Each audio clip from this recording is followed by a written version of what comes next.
बहू ये क्या, मैगी इतनी जल्दी बना दी? माँ जी 5 मिनट में तो मैगी बन ही जाती है, इसमें कितना ही टाइम लगेगा? आधा घंटा। आधा घंटा? ऐसा कहाँ होता है मम्मी जी? हमारे यहाँ तो ऐसा ही होता है।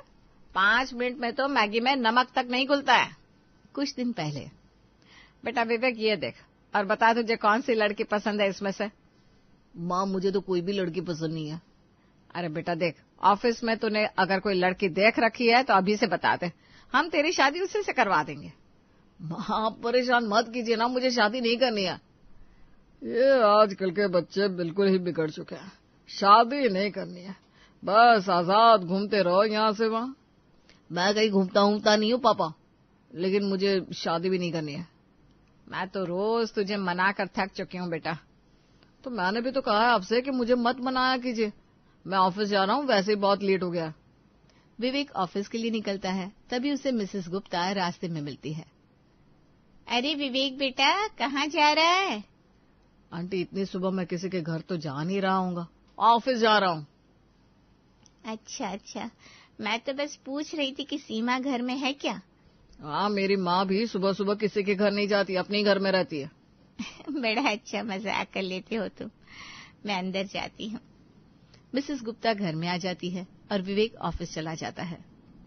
अरे मिसेस गुप्ता, आओ भाई, कैसे आना हुआ? बस ऐसे ही आ गई टहलते टहलते। अच्छा, तुम बैठो, मैं चाय बना कर ले आती हूँ।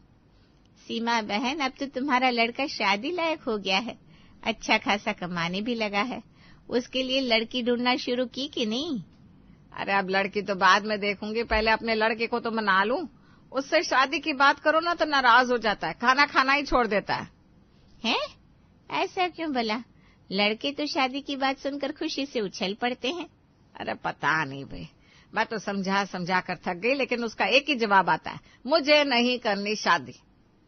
तो तुम क्यों परेशान होती हो?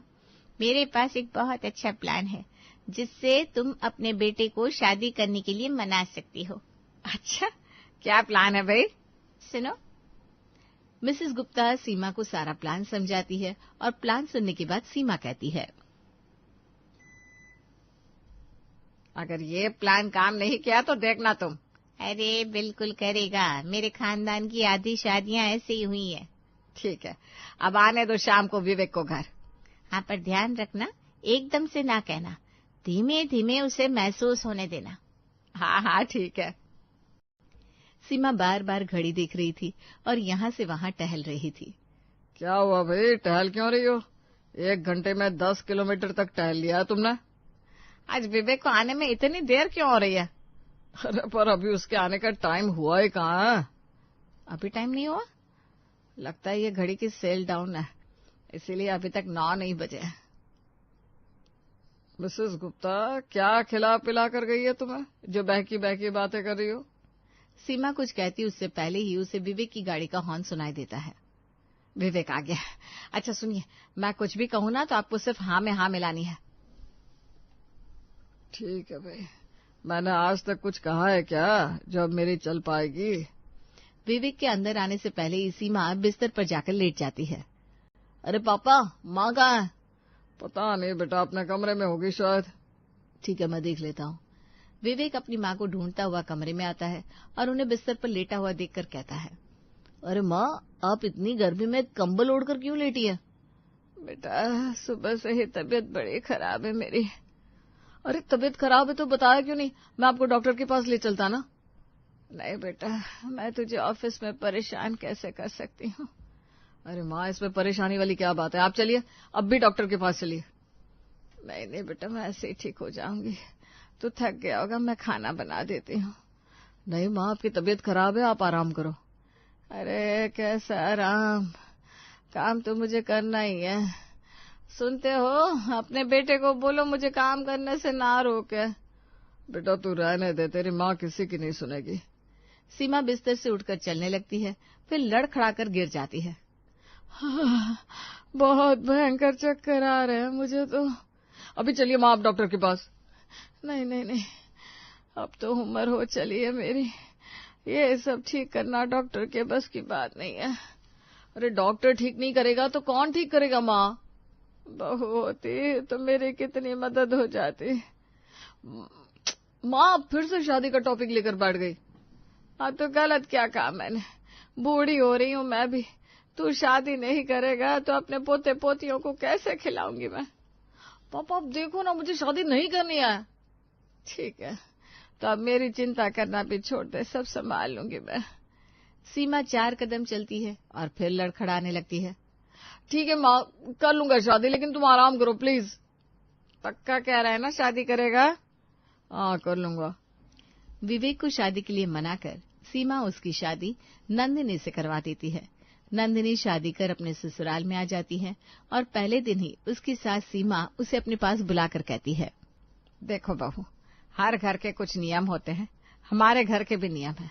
अब से ये घर भी तुम्हारा ही है, तो मैं चाहती हूँ तुम नियमों को भी समझ लो। ठीक है मम्मी जी, बताइए क्या नियम है? हमारे घर के लोगों को खाने का बड़ा शौक है और ये सारे नियम मुझे मेरी सास ने बताए थे। खाने को सिर्फ खाने की तरह नहीं बनाना है, खाना बनाना एक कला है, उसे उसी तरह समझना होगा। समझ गई मम्मी जी, खाने पर ज्यादा ध्यान देना है।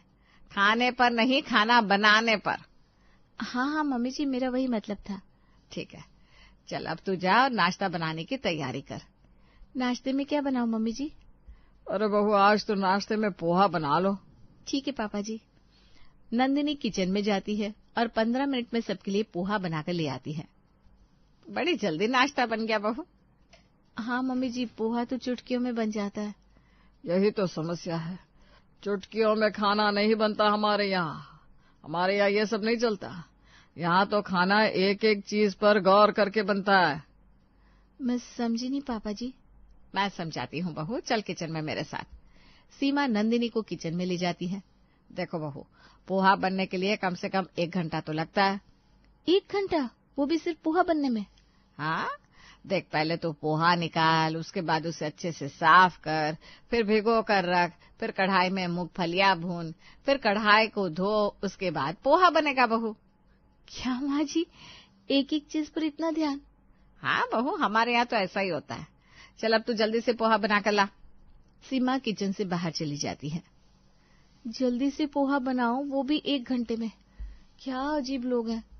नंदिनी पोहा बनाती है और 1 घंटे बाद लाती है। हाँ बहू, देखो अब लग रहा है ना पोहा पोहे की तरह, ऐसे ही तो खाते हैं। नंदिनी बस मुस्कुरा कर रह जाती है। बहू, आज दोपहर को क्या बनेगा? मम्मी जी, विवेक ने कहा है उन्हें कचौड़ियाँ पसंद है, तो आज मैं आलू की कचौड़ियाँ बना लेती हूँ। ठीक है बहू, बना ले। नंदिनी दोपहर के खाने की तैयारी में लग जाती है और आलू की कचौड़ियाँ बनाकर सभी को परोस देती है। अरे वाह, खुशबू तो बहुत अच्छी आ रही है, तो आप टेस्ट कीजिए ना। बहू, मजा नहीं आया। एक तो ये तुमने इतनी जल्दी जल्दी बना दी, सारे स्वाद का सत्यानाश हो गया। हाँ, और आलू भी अच्छे से मिक्स नहीं हुआ है। बहू, मेरा तो मन ही खराब हो गया। तुम बता देती ना तुम्हें खाना बनाना नहीं आता। नहीं मम्मी जी, मुझे खाना बनाना आता है। अगर आपको ये कचौड़ियाँ पसंद नहीं आई तो मैं दोबारा बना देती हूँ। बहू, पहले आलू को अच्छे से उबालो, उसके बाद एक एक कर छिलका उतार कर अच्छे से मसाला बनाकर फिर कचौड़ियाँ बनाओ। ठीक है मम्मी जी। सीमा नंदिनी को सारी बातें अच्छी तरह समझा देती है और नंदिनी दोबारा से कचौड़ियाँ बनाने लग जाती है। तभी उसकी सहेली प्रिया का फोन आता है।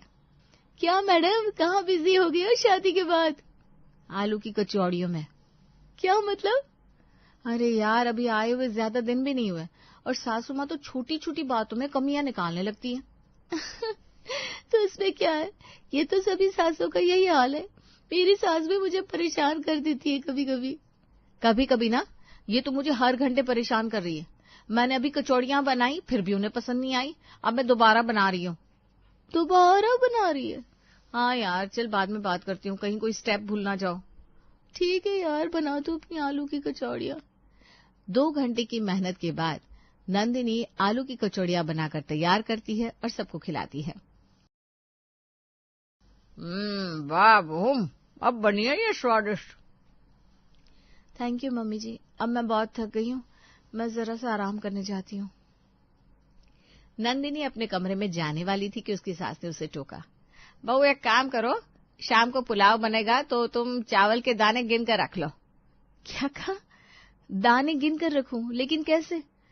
पुलाव के लिए चावल चाहिए या खेलने के लिए? बहू हमारे यहाँ ऐसा ही होता है, तुम चावल गिन लेना। नंदिनी किचन में जाती है और चावल गिनने लगती है। इतने सारे चावल गिनना मेरे बस का नहीं है। वो अपनी सहेली प्रिया को फोन लगाती है। अरे वाह, क्या बात है, आज टाइम ही टाइम है तुम्हारे पास। टाइम नहीं है यार, मेरी सास ने कहा शाम को पुलाव बनाएगा तो चावल गिन कर रख लूं। अब तू ही बता, ये पॉसिबल है क्या? तू एक काम कर, अपने हिसाब से चावल निकाल और जब सास पूछे तो कहना चावल बराबर है, वो चाहे तो गिनकर चेक कर ले। वाह क्या बात है, तूने तो आज मेरी जान बचा ली। नंदिनी चावल निकालकर अपने कमरे में आ जाती है और उसके लेटते ही सास कमरे में आती है। कुछ चाहिए मम्मी जी आपको? नहीं नहीं बेटा, मुझे कुछ नहीं चाहिए। मैं तो ये देख रही हूँ आज तुमने अपनी बेडशीट को अच्छे से साफ नहीं किया है। ये तो साफ ही है ना पहले से। अरे नहीं नहीं, अभी से लो और छत पर धूप में झाड़ कर आओ। क्या मम्मी जी, अभी? हाँ बहू, हमारे यहाँ ऐसा ही होता है। ठीक है मम्मी जी। नंदिनी बेडशीट लेकर ऊपर जाती है और तेज धूप में झाड़ कर नीचे आती है। देखो अब लग रही है ना साफ। जी मम्मी जी। सीमा कमरे से चली जाती है और नंदिनी एसी चालू करके बैठ जाती है। लगता है अभी नई नई हूं ना, इसलिए ऐसा कर रही है। धीमे धीमे करते हुए नंदिनी को 6 महीने बीत जाते हैं। वो किचन में चाय बना रही थी। बहू अब तो तुम्हें इतना टाइम हो गया है, अभी तक चाय बनानी नहीं आई? ये क्या है, तुमने बस 10 मिनट में गैस बंद कर दी। तो फिर क्या करूं मम्मी जी, चाय तो उबल चुकी है। अरे नहीं बहू, इतनी जल्दी चाय अच्छी नहीं बनती। इसे अभी 10 मिनट और अच्छे से उबालो, फिर देना सबको। लेकिन मम्मी जी। अरे भाई हमारे यहाँ ऐसा ही होता है, बनाओ तुम चाय। नंदिनी चाय को उबालने लगती है और चाय लेकर विवेक के पास आती है। विवेक उठ भी जाओ ना बिस्तर से, मुझे ये बेडशीट धूप में झाड़ कर आनी है, नहीं तो मम्मी जी फिर कुछ कहेंगी। ठीक है हट जाता हूँ भाई। नंदिनी बेडशीट लेकर कमरे से निकलती है, तभी उसकी सास उसे आवाज देती है। बहू मेरी पूजा की तैयारी हुई कि नहीं? जी मम्मी जी, पूजा की थाली सजा दी है और मंदिर में रंगोली भी बना दी है। अच्छा इधर तो आना बहू। अभी आई मम्मी जी। बहू देख ये क्या है? पूजा की थाली है मम्मी जी। अरे वो तो मुझे भी दिख रही है, लेकिन तुम ये देखो तुमने इसमें कितने फूल रखे हैं? 5 फूल। इसमें 10 फूल रखने चाहिए तुम्हें। ठीक है मम्मी जी। अरे अरे अभी रुको, ये रंगोली देखो, इसमें से 4 पत्ती बाहर आ रही है जबकि 8 पत्ती बाहर होनी थी। मैं दोबारा बना देती हूँ मम्मी जी। वो तो बनानी ही पड़ेगी। नंदिनी दोबारा से रंगोली बनाती है और उसका ये काम 1.5 घंटा चल जाता है। बहू अब क्या सारा दिन उसी में लगी रहोगी? बाहर भी आ जाओ। जी मम्मी जी अभी आई, बस हो गया। अरे आज तो मेरा मन हलवा खाने को हो रहा है। अभी कह देती हूँ बहू से, वो बना देगी। अरे उसे कहाँ बनाना आएगा हलवा? अरे मैं बताऊंगी ना उसे कैसे बनाना है। अच्छा ठीक है फिर। नंदिनी। जी मम्मी जी, आपने बुलाया? हाँ बहू, इन्हें हलवा खाना है, तू सूजी निकाल और उसे धीमी आंच पर आधे घंटे भून कर उसका हलवा बनाना। ठीक है मम्मी जी। सीमा नंदिनी को काम बताकर रसोई से चली जाती है और नंदिनी की सहेली उसे फोन करती है। क्या कर रही है तू आजकल? दिखती नहीं है, ना स्टेटस पर ना मैसेज में। अरे तू मेरे घर आना, मैं दिखूंगी तुझे अपने किचन में। क्या हुआ, क्या बना रही है अब? सूजी का हलवा, वो भी आधे घंटे तक भूनना है। आधे घंटे में तो हमारे यहाँ खा पीकर बर्तन भी धुल जाते हैं। अरे यहाँ ऐसा थोड़ी ना होता है, हमारा घर है ये, यहाँ सब अलग होता है। इतना भी क्या नाटक करना यार। सच में मेरे पैर तो दर्द कर जाते हैं किचन में खड़े खड़े। अभी घर की झाड़ू भी नहीं लगी है और ये हलवे की फरमाइश आ गई। तो तू अपनी सास से बोलना ये बात। क्या बोलूं, उनसे कुछ कहूं तो कहती है हमारे यहाँ तो ऐसा ही होता है। बहू बहू, सूजी भून गई है, अब उसमें पानी डाल लो। चल यार बाय, मुझे बहुत काम है। नंदिनी फोन रख देती है और उसकी सास किचन में आती है। बहू आज तो विवेक की भी छुट्टी है, आज तुम आलू का पराठा बना लो। आलू का पराठा बनाते बनाते मेरा तो दम निकल जाएगा आज। फिर बनेगा दम आलू का पराठा। बहू सुन भी रही हो कि नहीं? जल्दी से झाड़ू लगा लो और फिर पराठे की तैयारी करो। जी मम्मी जी, सुन लिया मैंने, बनाती हूँ आकर। नंदिनी घर की झाड़ू लगाने लगती है, तभी उसके ससुर जी आकर टोकते हैं। बहू तुम्हें पता तो है कि झाड़ू ऐसे नहीं लगाई जाती, अच्छे से नीचे बैठकर झाड़ू लगाओ। वो पापा जी, मुझे पराठे भी बनाने हैं, इसलिए जल्दी जल्दी झाड़ू लगा दी। अच्छा ये बात है तो ठीक है, जाओ पराठे बनाओ। बहू आलू उबाल लिए तुमने? उबालने जा रही हूँ मम्मी जी। ठीक है बहू, ध्यान रखना आलू का पराठा फटे ना, अच्छी तरह आराम से बनाना और सब एक ही साइज के बने। कुछ भी बनाने जाओ पहले इनके नियम लागू हो जाते हैं। घर का कोई काम करो पहले इनकी सुनो। इस घर को घर जैसा तक रहने ही नहीं दिया इन्होंने। नंदिनी क्या बड़बड़ाए जा रही हो? विवेक आप तो ऐसे पूछ रहे जैसे आपको कुछ पता ही ना हो। फिर भी तुम बताओगी तो अच्छे से समझ पाऊंगा। विवेक मैं कोई भी काम करती हूँ तुम्हारे मम्मी पापा मुझे आकर बताने लगते हैं काम ऐसे होगा काम वैसे होगा। अरे मुझे काम आता है पर हर काम में रोक टोक कौन करता है? अच्छा तो ये बात है, तुम टेंशन ना लो, मैं समझा दूंगा माँ को। हाँ यार मैं बहुत परेशान हो चुकी हूँ अब तो। अरे नहीं नहीं, मैं तुम्हें परेशान नहीं होने दूंगा। ठीक है अब चलिए आलू का पराठा खा लीजिए। Okay madam. विवेक की बातें सुनकर नंदिनी का गुस्सा थोड़ा कम हो जाता है। मम्मी जी पापा जी आइए आलू के पराठे तैयार है। बहू पराठे तो ठीक है लेकिन रायता कहाँ है? माँ जी दही नहीं है ना, अभी बाहर से मंगवा कर फिर रायता बना देती हूँ। बहू ध्यान से देखो, फ्रिज में दही रखा हुआ है और हाँ उसे पहले हाथ से मथ लेना, उसके बाद रायता बनाना। लेकिन माँ जी मशीन से जल्दी हो जाएगा। अरे बहू हाथ से दही मथ लेगी तो अच्छा स्वाद आएगा रायते में। चल अब जल्दी से रायता बना कर ले आ। ठीक है मम्मी जी। लेकिन माँ अब बिना रायते के भी पराठे खा सकती हो ना? लेकिन बेटा आज तक कभी ऐसा हुआ है क्या पराठे के साथ रायता ना हो? वही तो कह रहा हूँ माँ, एक दिन रायता नहीं खाएंगे तो कुछ बिगड़ नहीं जाएगा। नहीं बेटा हमारे यहाँ ऐसा नहीं होता। बस इसीलिए माँ मैं शादी नहीं करना चाहता था। क्या मतलब? मतलब ये कि अपने घर के इन्हीं रीति रिवाजों की वजह से, इन्हीं हरकतों की वजह से किसी की शादी चलती नहीं है। अब चाहे ताऊ जी के घर में देखो चाहे चाचा जी के घर में। तो क्या बोल रहा है, तुझे समझ में भी आ रहा है? पापा मुझे सब समझ में आ रहा है। वो तो अच्छा है कि मुकुल भैया अपनी वाइफ को लेकर घर से चले गए, नहीं तो उन्हें भी छोड़कर चली जाती भाभी। अरे वो सब तो इसलिए चलेगी क्योंकि उन्हें रिश्ते निभाने नहीं आते। पापा मम्मी नंदिनी आप लोगों से कुछ कहती नहीं है, इसका मतलब ये नहीं कि वो परेशान नहीं है। आपने कभी उससे पूछा कि वो किस तरह से काम करना चाहती है? अरे विवेक जी आप ये क्या कह रहे हैं? बस नंदिनी बहुत हो गया। अरे हमारे घर में क्या होता था क्या नहीं, क्या होता चला आया है, इसे नंदिनी से क्या। अब ये घर नंदिनी का भी है तो उसे रहने दीजिए अपने हिसाब से। बहू तूने क्या जादू कर दिया है मेरे बेटे पर जो वो मुझसे ऐसे बातें कर रहा है? माँ आपको अभी भी समझ में नहीं आ रहा मैं क्या कहना चाहता हूँ? अरे सब समझ रही हूँ। बहू ने मेरी शिकायत की होगी तुझसे। नंदिनी को शिकायत करने की क्या जरूरत है? वो चाहती तो मुझे छोड़कर जा सकती थी। आजकल कोई भी इतना कंट्रोल में रहना पसंद नहीं करता। तो क्या बोले जा रहा है? बस करो सीमा, विवेक सही कह रहा है। अब बारी हमारे बदलने की है।